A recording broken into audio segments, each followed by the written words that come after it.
Um, Hello everybody. So today I have Cayla Brooke with me. Hey Kayla. Hello, hi Vanessa. Nice to be here. Nice to meet you. Thanks for being here. You actually my first singer. I started my podcast about 2 years ago now, and you're the very first singer because we have artists and healers and writers, and we just never had one singer yet. So, and you have a really good voice. When did you start singing?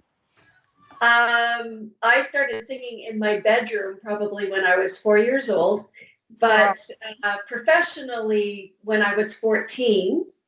And and by the time I was 19, I had sung for dignitaries and all over the world, like on several continents, and was doing things quite a bit.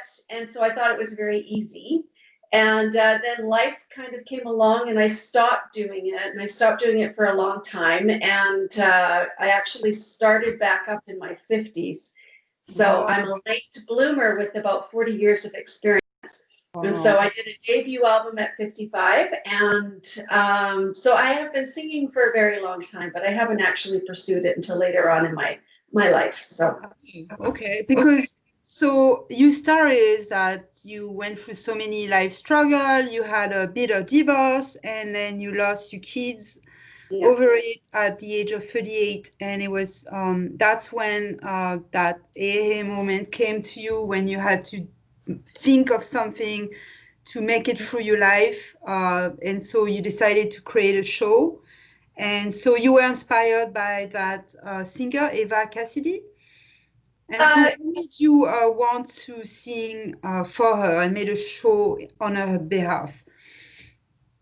well, actually, it's interesting.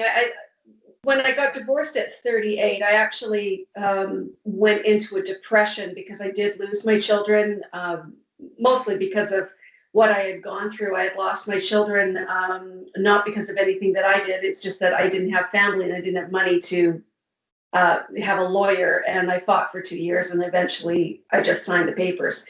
And that was the most difficult thing one of the most difficult things I ever went through. And so I went into a 10-year depression because I didn't see my kids either very much. He kept them from me a lot. And so it was a very hard time for me. And then eventually there's a lot of things that happened that I ended up pulling myself up eventually.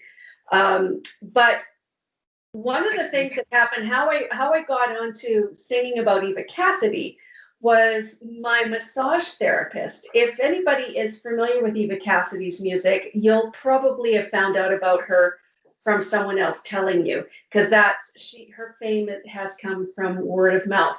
Eva Cassidy was a beautiful singer that lived in DC, Maryland actually, but Wow. she did a lot of singing in DC, and she died at the age of 33, but she found her fame after she passed away, which I Oh. don't believe a lot of artists have. That's happened to them. I know of artists who have become more famous after they passed away, but I don't know of anybody who has actually become famous after they were gone, except for painters and things like that. So, Mhm. anyways, I was at my massage therapist, and she had been telling me about Eva Cassidy for about Oh. a year, and I wouldn't listen to it. I just didn't think anything of it. And finally, I listened just to shut my massage therapist up. So I Googled her and listened to a couple of songs, and I was just mesmerized by her voice. Her voice was just beautiful, and I started looking into her. Well, I listened for hours on YouTube. I just went from clip to clip to clip. I couldn't get enough of her. And then I started doing a little bit of research, and she just got into my head, and I couldn't get rid of her. Oh, And wow. we had a bit of a kindred spirit. There were different things about us that were the same. We were from the same. We were a year apart. We would have been a year apart had she lived, and we had a lot of the same influences and things like that. So it was Mhm. really interesting that way. And uh, I sat down one day with no backing, no money backing, or anything like that, and I was really a nobody. I really hadn't done a whole lot of stuff.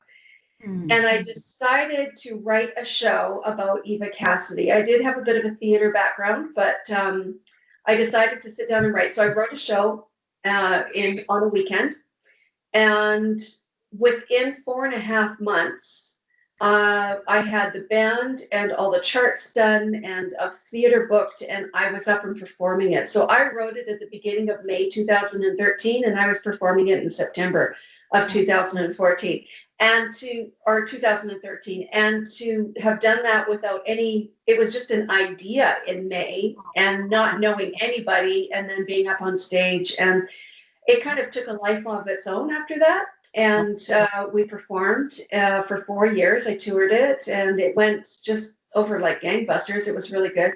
And one of the neat things that happened, such a beautiful thing, is I met someone who lived in DC, and we were having a video call similar to this.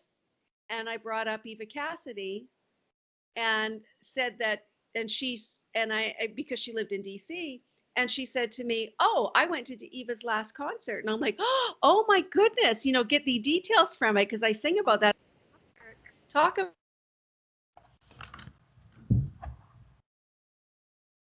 Oh, we're having a sound problem with.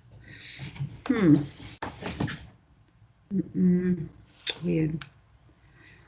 Oh, I don't know what is going on here. Looks like we lost sound.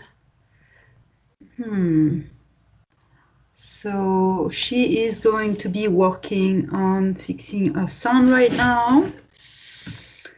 So basically, she went through a lot of depression, and she found a way to connect with this singer and build that beautiful show.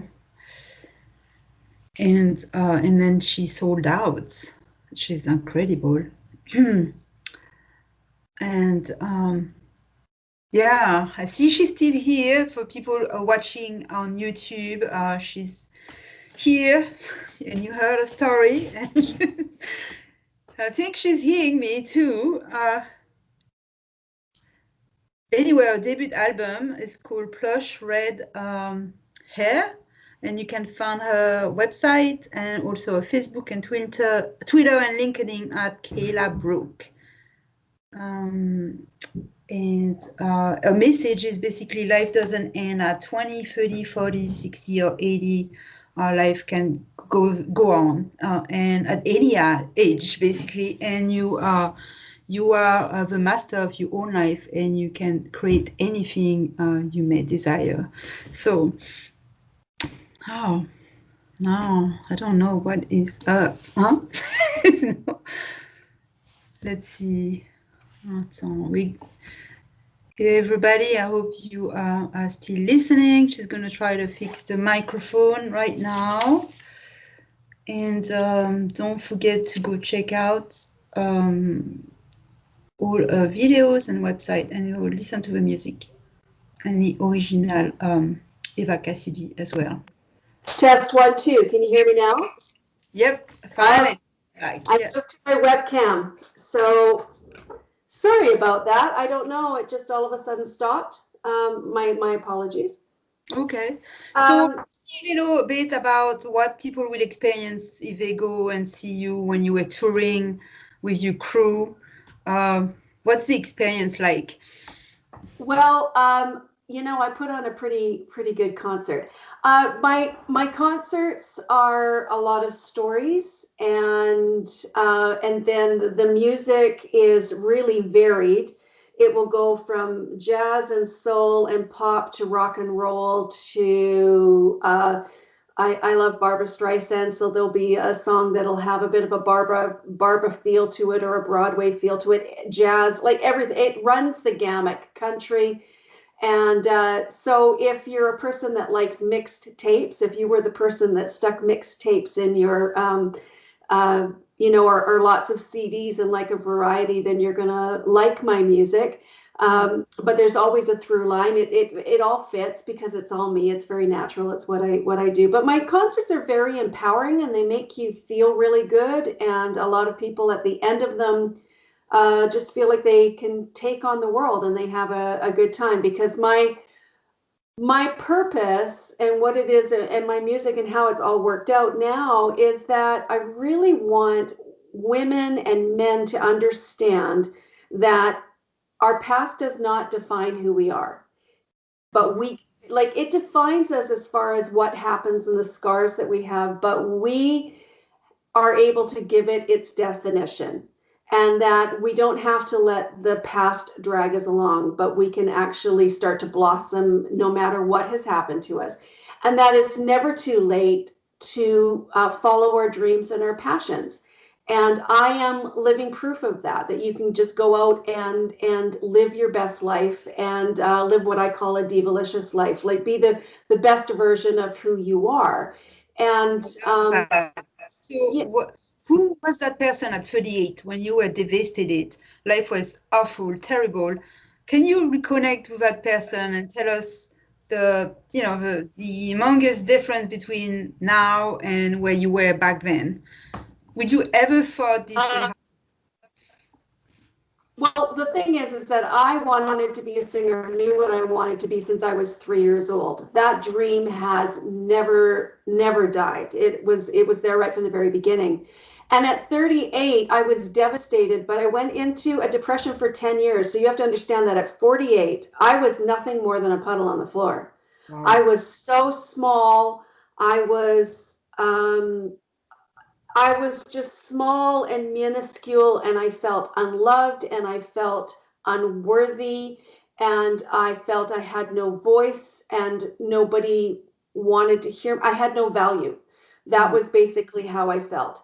Now, what happened is my sister, I come from a very abusive past, and when I came out with my abuse to my family in my 30s, I lost my entire family. And so that's why I didn't have a lot of support. So I was really like on my own.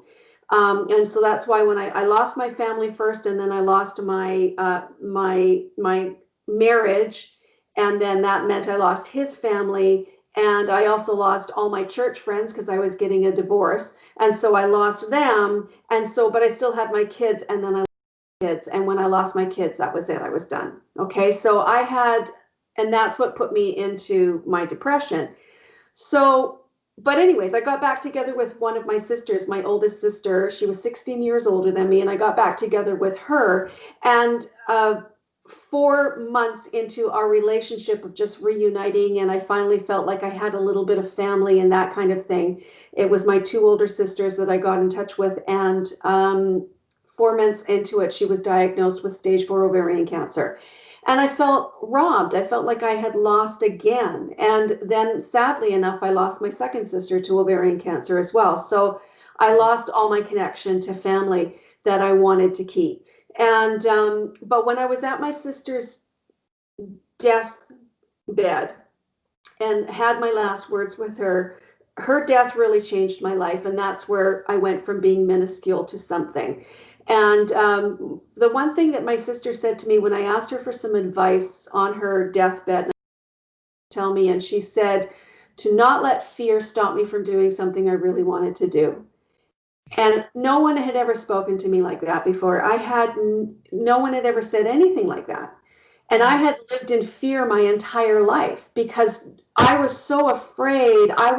I had no idea that you had a choice when things happened. I thought that you just went with the flow, and waves kept hitting me and hitting me and hitting me in my life. And I was just this rudderless ship that just allowed life to hit me. And I went with it. And it felt like you had no control over things. No, nothing. And so for someone to say to me to not let fear stop me from doing something, I had never felt that before. And so had she not said those words to me, I would not be here today. Okay. But the second thing that happened was at her funeral. And like I said, just really briefly, that I had come from an abusive background and really dysfunctional, very awful. But when I was at her funeral, I was so small and so feeling so unloved and so unwanted and unworthy that I actually stood outside in the rain in Seattle in February of the reception. I wouldn't even go in to where all the family was and all that kind of stuff because I just didn't feel a part of it. And I was looking through the window and at the reception, and that is so telling because my whole life I felt like I was on the outside looking in. I had never really experienced anything. And I saw one of my abusers walking into the room, and he went up to one of my uncles and slapped him on the back and let out this laugh, like his head tilted back, his crest white smile, this big guffaw. And something inside of me snapped because I was out there in the rain, and I do believe it was like the 3-year-old little girl in me jumping up and down inside of me, and she was screaming at me, but I couldn't hear her. It was very, very faint. But she said, like, what the hell? You didn't do anything wrong. They did. Why are you standing out here in the rain? And they're in there laughing like they own the joint. And it was at that precise moment that I realized that by not living my life the way that I was born to live it, and by not doing what I was born to do, that I had allowed every one of them to win. Yeah. They had taken my past, and I was giving them my present. Yeah. And apparently I wanted to give them my future too. Yeah. Sounds like it. And there was something inside of me that just said no. And so it's not like at that moment that I made a 10-year plan and said, hey, I'm going to be, with Vanessa on her podcast, and I'm going to do all that stuff. That wasn't it. The first thing I did was I started eating properly. I started taking better care of myself and giving a little bit of self-care. And then I joined a gospel choir that was amateur, and to get my voice back. And then I became their lead singer. And then I got in a show and I portrayed Peggy Lee for a while, and I toured with that. And then I decided to write a show about Eva Cassidy. And then I did my album, and then I started touring and that kind of thing. And it just was little steps. And now I speak more, and I'm writing a book about my life and that I hope to come out with next year. And, things like that. So you keep progressively with the effort and the mind into the right place, and you basically that day when you were with your family and they were laughing, you just kind of realized, like, this is why I'm here, because I'm allowing those people to define me, to tell me who I am, to tell me that I'm not worth it. So sometimes those moments needs to happen for you to wake up. There's people who never wake up on this planet, and you had gone through so much already, so it was a wake-up call, I guess.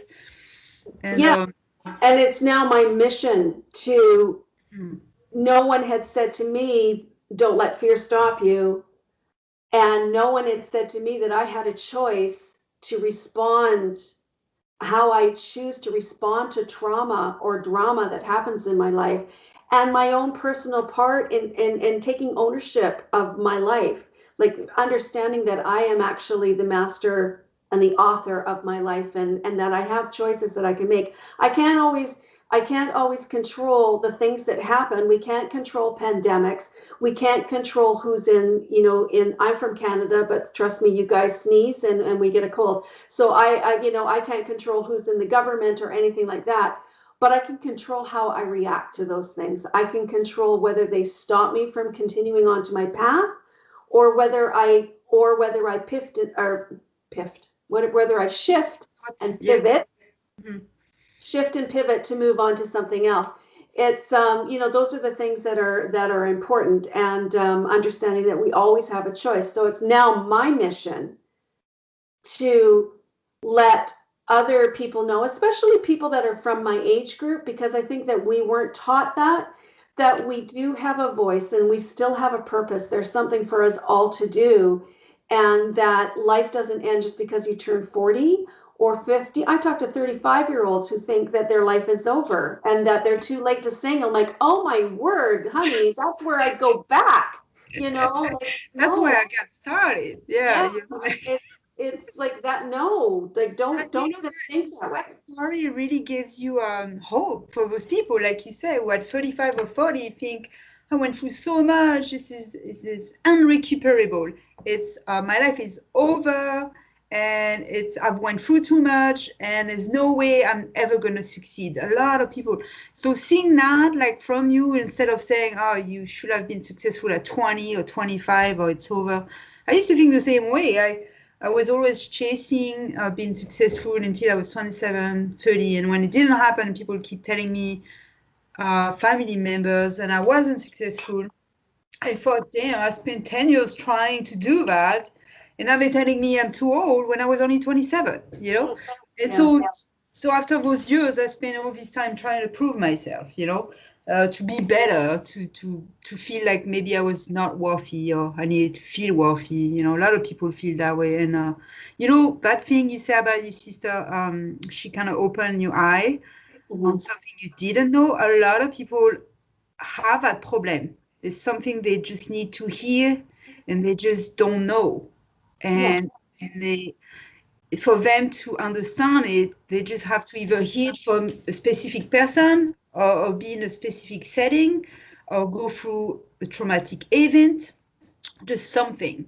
So it can like tilt, like you say, and they can like take off. And And the thing is that the thing is, Vanessa, is that if we do not follow our path or our purpose, like I could sit there and say, I could take what I learned in that thing and I could keep quiet and not speak about it.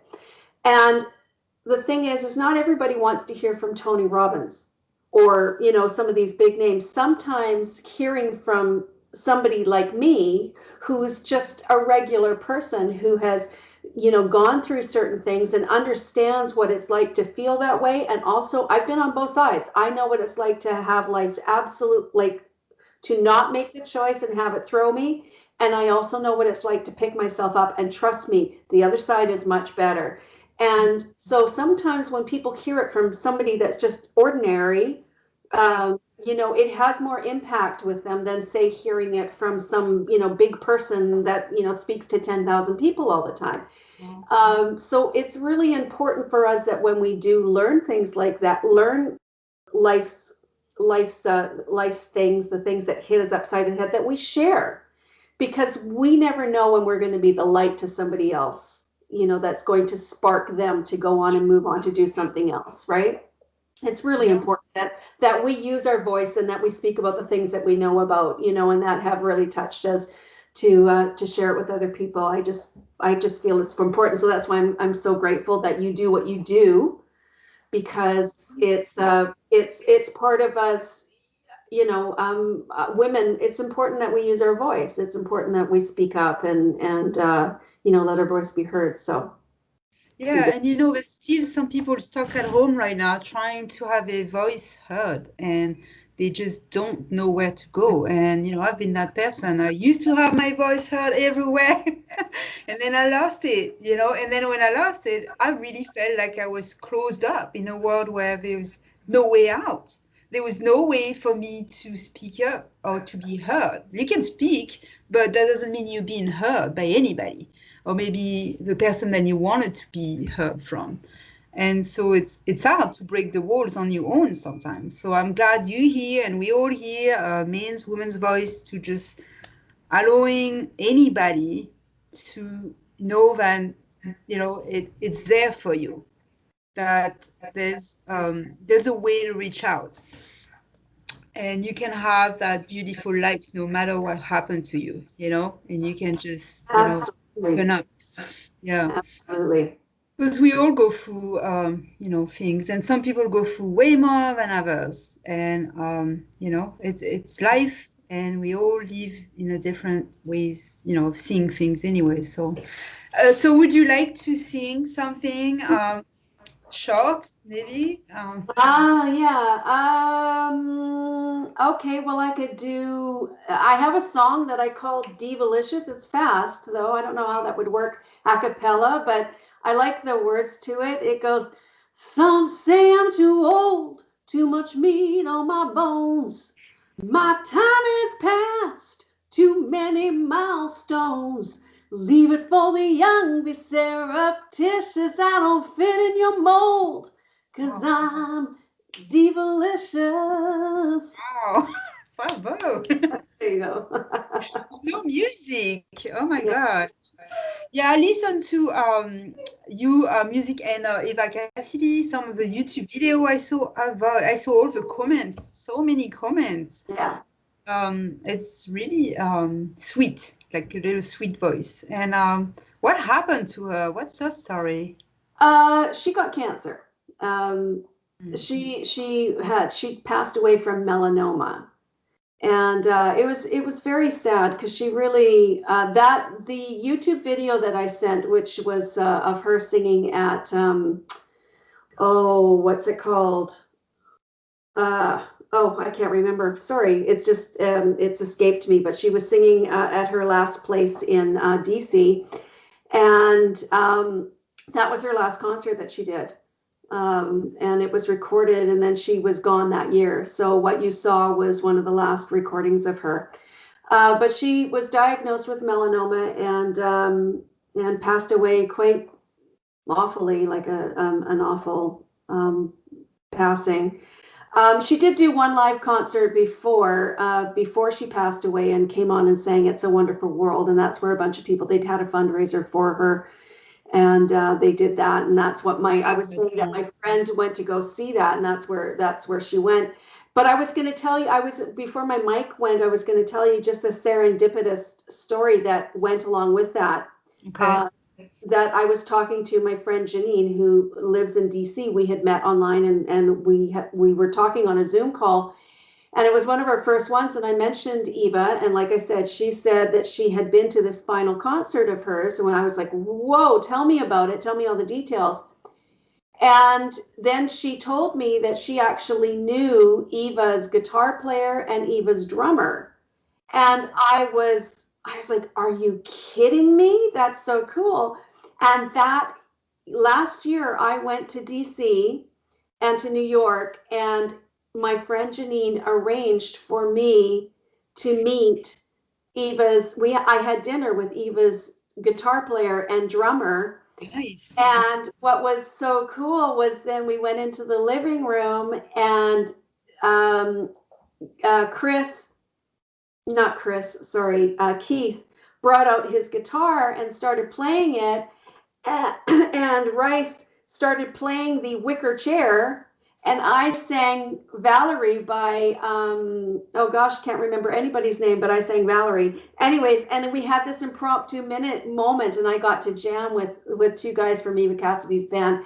That was a surreal moment for me. It was just, and fortunately, Janine pulled out her phone and videoed the last little bit of it, so I've got it on video, which Nice. is very cool. But it was just this really neat, it was very serendipitous, this whole thing. And so now I know them and keep in touch with them, and it's kind of neat to have been able to actually, because I do feel that when I was on stage singing the songs about Eva and telling her story, and it really came from a point of love. It was because I was a fan, and so the story came to just tell other people about Eva and come from my point of view. And I was singing my version of her version of somebody else's song, so I wasn't impersonating her at all. And there were times where I really felt like she was watching. I just really felt that I had the blessing of her. And that's kind of weird. It only happened a couple of times, but I just really felt like it was okay. I had done something good, because it was from a real place of love and honor to her. Yeah. And so it was a beautiful experience doing that show. I hope to maybe bring it up again, maybe at the 10-year anniversary or something like that, and do it again. Just you because I think so. I think so. So it's really picking on. Looks like people are really enjoying it, and it probably just feel that a good vibration. I get emails about it all the time. I only did it in Canada, but I get emails about it all the time. People, are you doing it again? And I'm like, because I started I felt it was time for me to start telling my own story and singing my own songs, and that was a good choice. But at the same time, the Eva Cassidy show has just been, it was a beautiful experience. I had fun every moment. The band had fun every moment. So it was really a beautiful experience for me. Yeah, I hope people are gonna join you on Instagram and Twitter. You there often? Yes, I am. Instagram is a good place for me. That's where I'm spending more time. And so I am official Cayla Brooke. Cayla with a C and Brooke has an E on the end. So I'm there. Come and say hi and let me know that you saw me on this podcast. DM me. I'd love to chat with you. I also have a workshop. If anybody resonated with some of the stuff that I was talking about, it's completely free. There's no strings attached to it whatsoever. As a matter of fact, for right now, it's free because I'm going to be revamping it and I will probably charge for it in about 3 months. So now's the time to get on. And it's a workshop about finding your own authenticity, like what makes you tick, what makes you different. And it's off of it comes from a song. There's a whole story behind it, which I won't get into, but it's a fun little thing that you could do on the weekend that is about finding, I call it finding your chair, the plush ride chair, but it's a fun little way for you to figure out what makes you unique, what makes what makes you tick, what makes you you. And in doing this, it can actually change your life because it changed mine. It's just a fun thing. You start to figure out what makes you different, and then you can start incorporating that into everything that you do, the way you decorate your house, the way you dress, the hobbies that you take on. I realized I was a little bit of jazz and a little bit of rock and roll, and it changed my whole singing style to understand that this is who I was, and it was okay for me to be that way. That's why I don't worry about singing different styles, because it's who I am, and it's from a real place. And so it's a fun workshop, and you can find that on my website. And my website is www.caylabrook.com. Sign up for that. Like I said, no strings attached. It's an afternoon. That's the least it's going to be fun. The most it could change your life. So it's called What Kind of Chair? Take it advantage of it, people. So I hope that everybody who listens, share, and go and do it. I'll do it too. So, and if you did, then please let me know or comment on any of the podcasts. So it was so great to have you. All right, you're gonna have to sing one more time to leave. You want me to leave? You want me to sing you out? Yeah, sure. Let's do that, huh? Okay, well, I'll sing a little bit of Plush Ride Chair. That's the song that inspired the workshop. So, I'm just a country girl living in a high-heeled world, content in my old blue jeans or dressed with my hair all curled. I'll go to a cocktail party and maybe just order a beer. Don't try to figure me out. Just love me. Yay! Nice. The karaoke, that's the best I can do. If I go to karaoke, I'll be like singing always the same song. What's your song, Vanessa? I sing like Bob Marley or Celine Dion or like Train, or just songs that I've known forever, and I will always pick the songs, and then Britney Spears. And I just get like, I used to get really drunk and then just go and sing, and and everybody would be like, yay. And what's your Celine Dion song? Oh, so many. I like all the French ones, Okay. and the Titanic one, and there's like one or two loving songs. Oh, I can't think of it now, but they're really popular. But I grew up when I was 17. I had a first album, and then I knew every single song, and I used to record myself actually singing Celine Dion. And when some friends found my tapes, they were like, "I didn't know you could sing." That was the only person I could actually sing. So Well, that's a pretty good person to impersonate. I just pulled out one of her albums just a few days ago, and it just brought back so many memories. Oh yeah. Yeah. I haven't listened to her for a long time, but she's got an amazing voice. There's no doubt about it. Yeah. Okay. And Nora Jones. When I did massage for like therapy for 15 years, like you saying that massage therapist told you about Eva Cassidy. Yes. Someone told me about Nora Jones, and I used to only listen to like it was like classic and all jazz and all just massage music, relaxation music. And then they would allow you to play this. And I was like, oh, this is so good. And so I kind of got addicted, and then I have a Dave Matthews and like I will like type like that. And I was like, oh, that's so good, no? So like good voice, not somebody who just like, you know, a lot of music but no voice. Like actually good voice. Yeah. Yeah. Yeah. There are a few of us out there. It's all good. There's a lot of us out there actually. Yeah. What about do you watch we still on the air by the way, American Idol? I love Katy Perry, but they always saying how Luke Bryan, which is really popular and I love his song, Seven, he can actually sing. Like he doesn't really have a voice, but people love his songs. Just the sound of it. Yeah.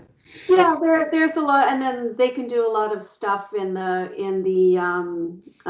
studio to fix things too, which is amazing. But I've always prided myself on being a live singer, and that I can, you know, sing a concert and, you know, do the whole thing and sing for 2 hours and wail away. Like in Eva Cassidy, there was 25 songs and she wails. It goes everywhere. So, and that I pride myself on that, of being a live singer, you know, so that's a good thing. Wow, that's good. Yeah, nonstop, 2 hours. Yeah. So you better get ready for that. Yeah. Yeah. That's one of the songs. People get ready. Yeah. So. And you look like you're 30, so come on, huh? Thank you. I know. Maybe I should not tell my age and just, you know, let people. You should not. All right. Thanks for having you. Thank you, Vanessa. Bye. Okay. Bye-bye.